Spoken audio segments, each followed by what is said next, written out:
नमस्कार दोस्तों, स्वागत है आपका हमारे YouTube चैनल में। आज के इस वीडियो में हम पढ़ने वाले हैं उत्तराखंड जीके से संबंधित मोस्ट इम्पोर्टेंट 40 क्वेश्चन को।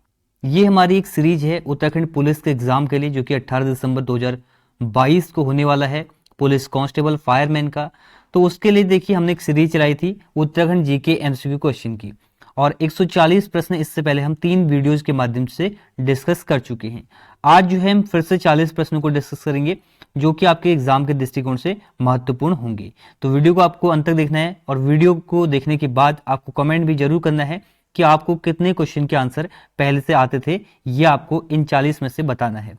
तो स्टार्ट करते हैं अपनी वीडियो को पहले क्वेश्चन के साथ। पहला क्वेश्चन है, उत्तराखंड राज्य का बजट वित्तीय वर्ष 2022-23 में वित्तीय वर्ष 2021-22 के मुकाबले कितना प्रतिशत अधिक है? तो देखिए 2021-22 का जो बजट है फाइनेंशियल ईयर का, वो है 2022-23 का, ये है 65,571.49 करोड़। कितना है? 65,571.49 करोड़। अगर हम बात करें 2021-22 की, तो इसमें था 57,400 करोड़।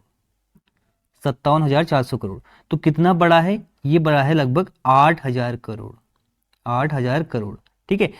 तो प्रतिशत में अगर बात करें, यहाँ पर क्वेश्चन प्रतिशत में पूछा है, तो प्रतिशत में बड़ा है 12%। तो इस बार जो है उत्तराखंड सरकार ने 65,571.49 करोड़ का बजट पेश किया है, जो कि पिछले बजट के मुकाबले 12% अधिक है। ये आपको याद रखना है। अब इस बजट को पेश किसने किया था? तो इस बजट को पेश किया था उत्तराखंड के वित्त मंत्री प्रेमचंद अग्रवाल ने। प्रेमचंद अग्रवाल, ये वर्तमान में उत्तराखंड के वित्त मंत्री हैं, ये भी आपको याद रखना है। नेक्स्ट है, उत्तराखंड वन विकास निगम की स्थापना कब हुई? उत्तराखंड वन विकास निगम की स्थापना 2001 के अधिनियम से होती है। तो आपको यह भी याद रखना है, उत्तराखंड वन अधिनियम कब आता है? 2001 में आता है। और इसी अधिनियम के तहत जो है 1 अप्रैल 2001 को उत्तराखंड वन विकास निगम की स्थापना होती है। कब होती है उत्तराखंड वन विकास निगम की स्थापना? 1 अप्रैल 2001 को। इसके नए अध्यक्ष भी अपॉइंट हुए हैं हाल ही में, जिनका नाम है कैलाश गहतोड़ी। कैलाश गहतोड़ी, ये आपको याद रखना है। इनका नाम आपने सुना होगा। ये जो है चंपावत विधानसभा सीट से पहले विधायक थे।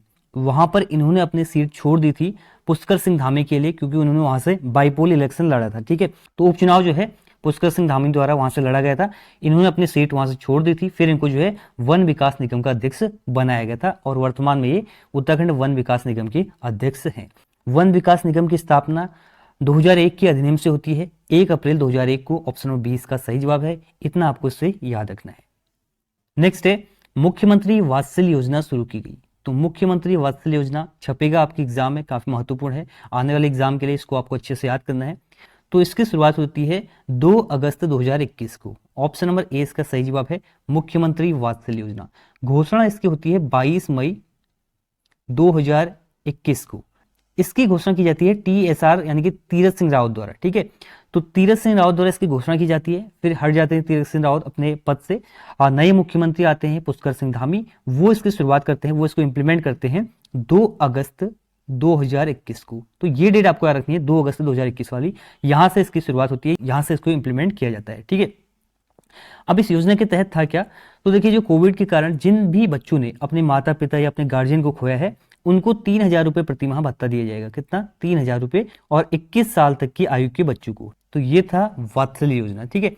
अन्य ऑप्शन यहाँ पे दिए गए हैं, ये भी काफी इंपॉर्टेंट है। 29 अगस्त 2022 उत्तराखंड खिलाड़ी उद्यमान योजना। उत्तराखंड खिलाड़ी उद्यमान योजना की शुरुआत होती है 29 अगस्त 2022 को। इसके तहत जो है 8 से 14 साल के बच्चों को प्रोत्साहन राशि दी जाएगी 1,500 रुपए। किसके तहत? उत्तराखंड खिलाड़ी उद्यमान योजना के तहत। शुरुआत होती है 29 अगस्त 2022 को। इसके बाद जो अगला ऑप्शन है 12 जुलाई 2022। तो 12 जुलाई 2022 से उत्तराखंड में नई शिक्षा नीति लागू होती है प्री प्राइमरी स्तर पर।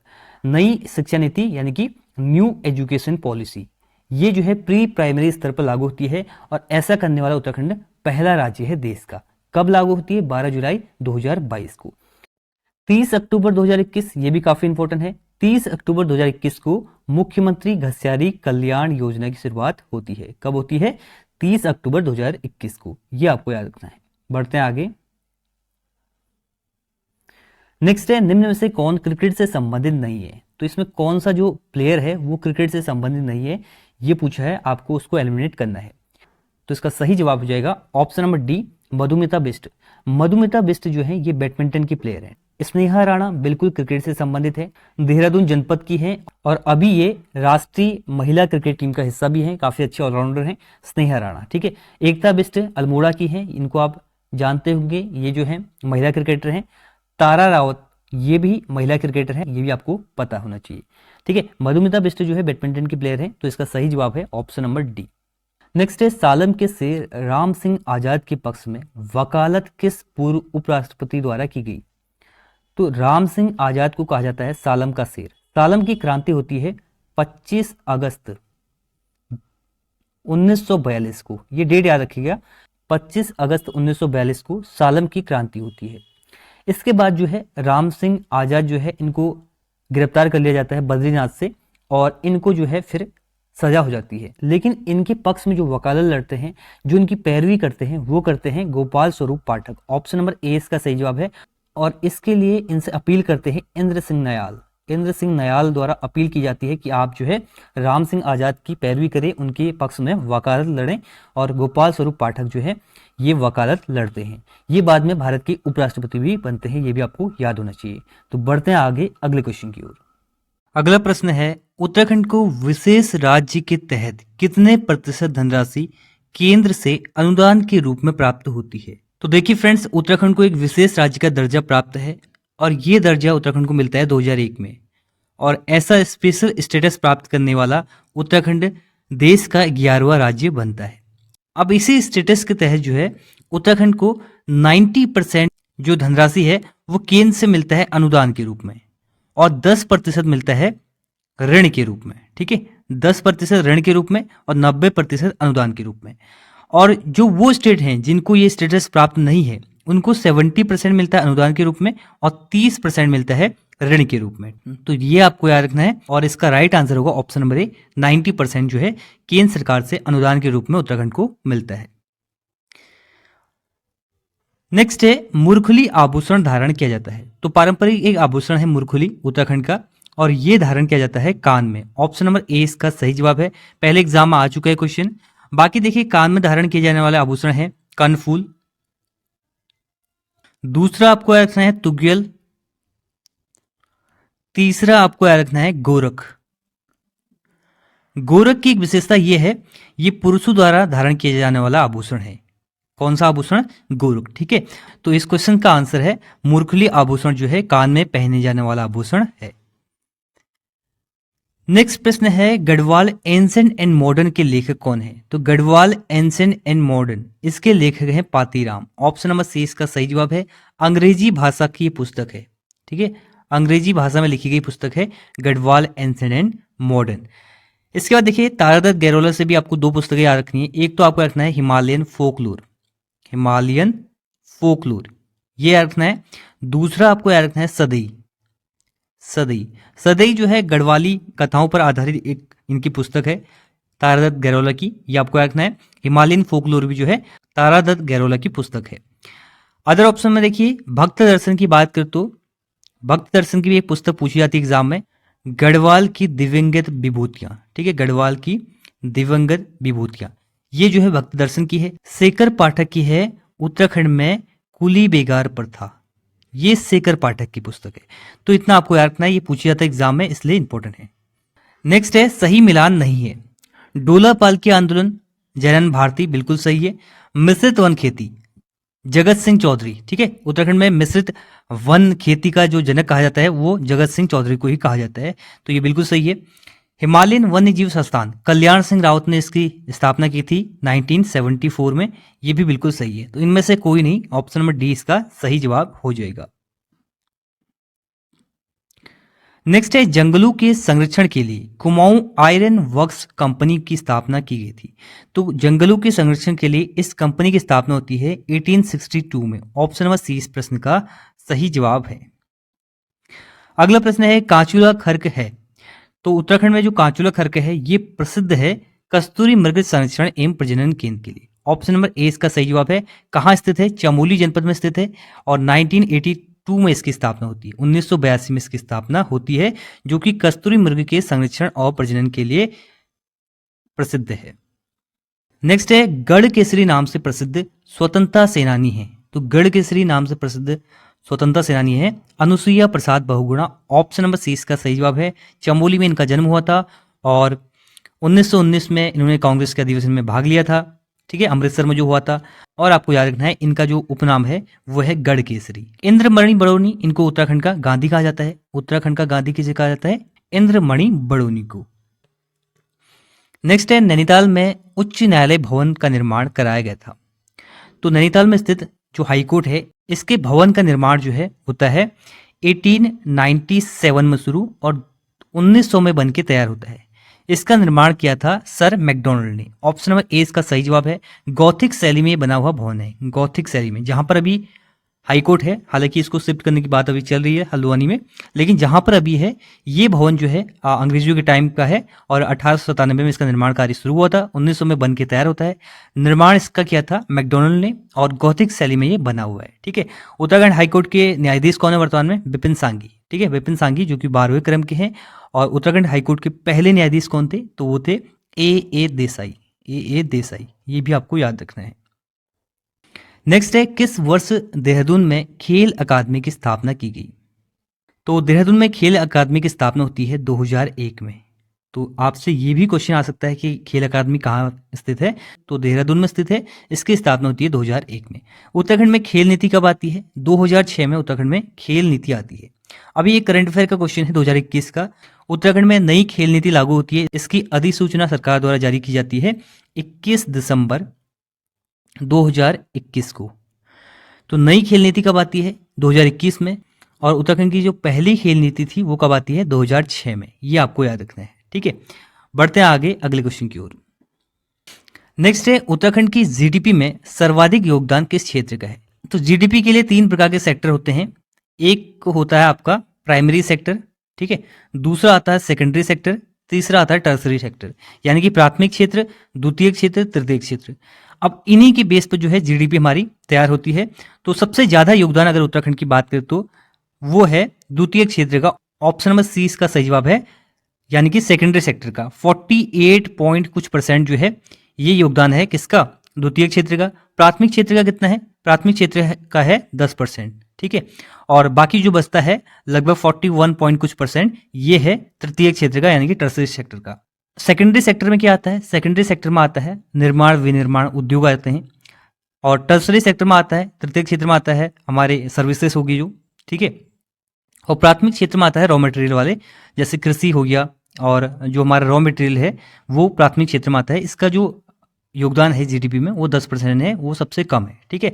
तो इस प्रश्न का सही जवाब है ऑप्शन नंबर सी द्वितीय क्षेत्र। नेक्स्ट है पूर्णागिरि जनशताब्दी एक्सप्रेस किन 2 शहरों के मध्य चलाई गई थी? तो पूर्णागिरि जनशताब्दी एक्सप्रेस ये चलाई गई थी दिल्ली और टनकपुर के मध्य। ऑप्शन नंबर डी इसका सही जवाब है।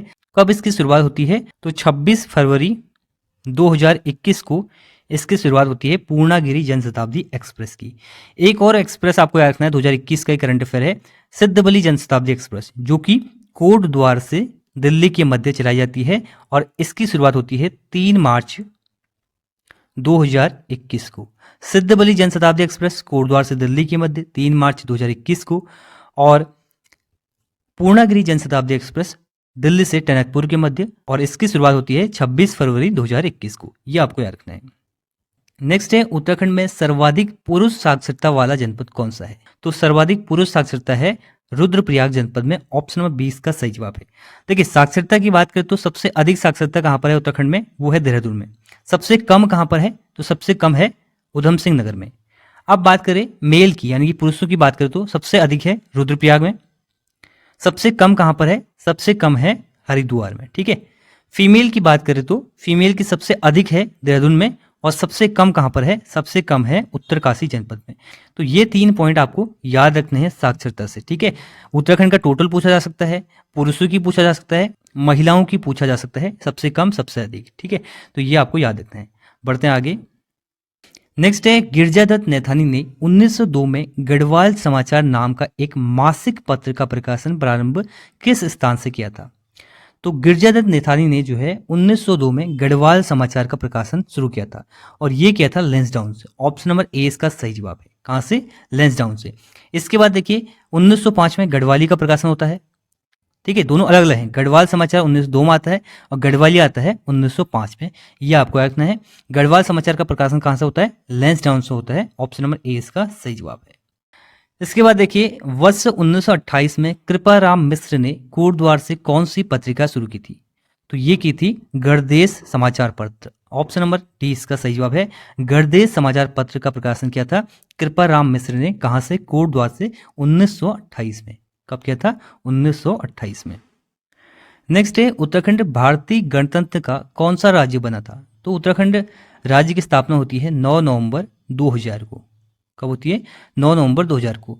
और ये जो है भारतीय गणतंत्र का 27वां राज्य बनता है। 27वां, याद रखिएगा इसको अच्छे से, कंफ्यूज मत होना। 27वां राज्य बनता है क्योंकि 2000 में 3 राज्य बनते हैं, झारखंड, छत्तीसगढ़ और उत्तराखंड। ठीक है, तो उत्तराखंड बनता है 27वां राज्य। ये आपको याद रखना है। ऑप्शन नंबर 20 का सही जवाब है।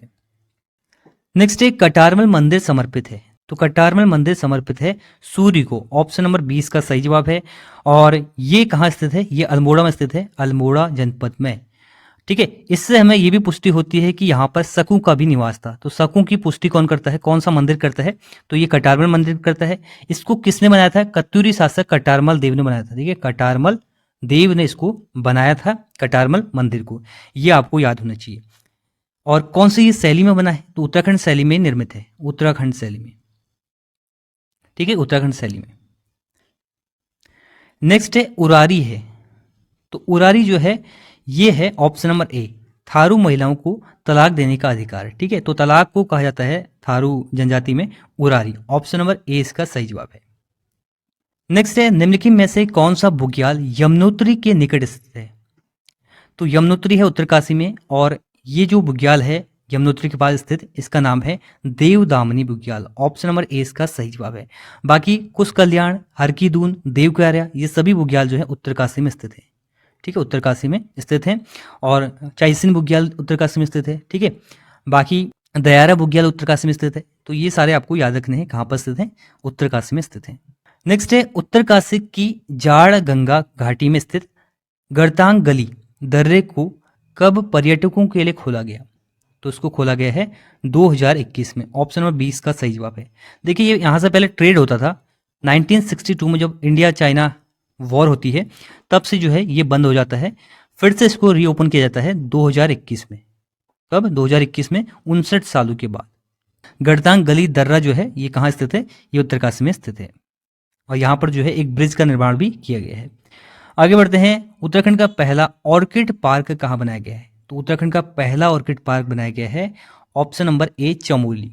चमोली के गोपेश्वर में, गोपेश्वर में जो है पहला ऑर्किड पार्क है उत्तराखंड का, और उत्तर भारत का, नॉर्थ इंडिया का भी जो है ये पहला ऑर्किड पार्क है। ये भी आपको याद रखना है।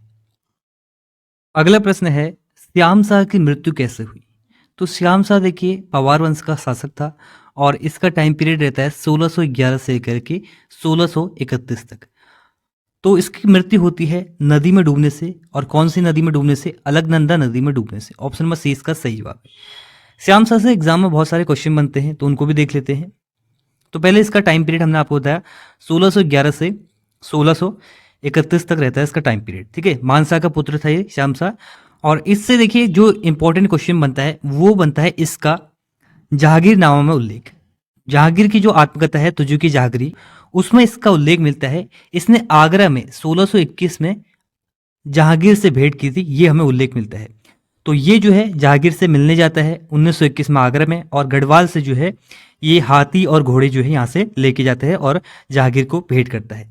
तो ये आपको याद रखना है। इसके बाद देखिए श्याम शाही बाग किसने स्थापना की थी? श्याम शाही बाग की स्थापना से श्रीनगर में की थी। ठीक है, इसके बाद देखिए आपको याद रखना है इसके जो राजगुरु थे वो थे कवि शंकर। कवि शंकर, कवि शंकर ने जो है वास्तु शिरोमणि की रचना की थी। वास्तु शिरोमणि, वास्तु शिरोमणि की रचना किसने की थी? कवि शंकर ने, जो कि श्याम शाह के राजगुरु थे।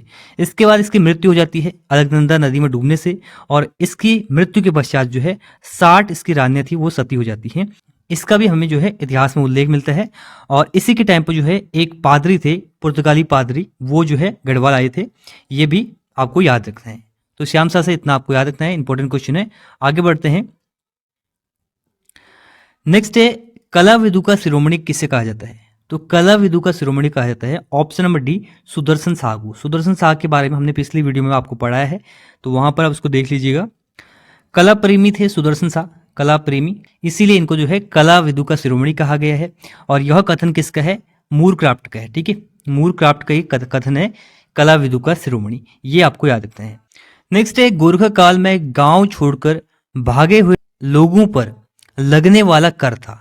तो जो गांव छोड़ के चले जाता था या गांव से भाग जाता था, उस पर जो कर लगता था वो था रहता कर। जो गांव में नहीं रहेगा उस पर रहता कर लग गया। ठीक है, ऑप्शन नंबर ए इसका सही जवाब है।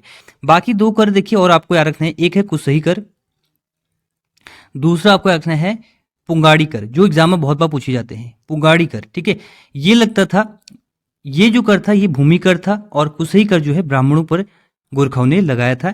ये एग्जाम में बहुत बार आता है, ये आपको याद रखना है। बढ़ते हैं आगे।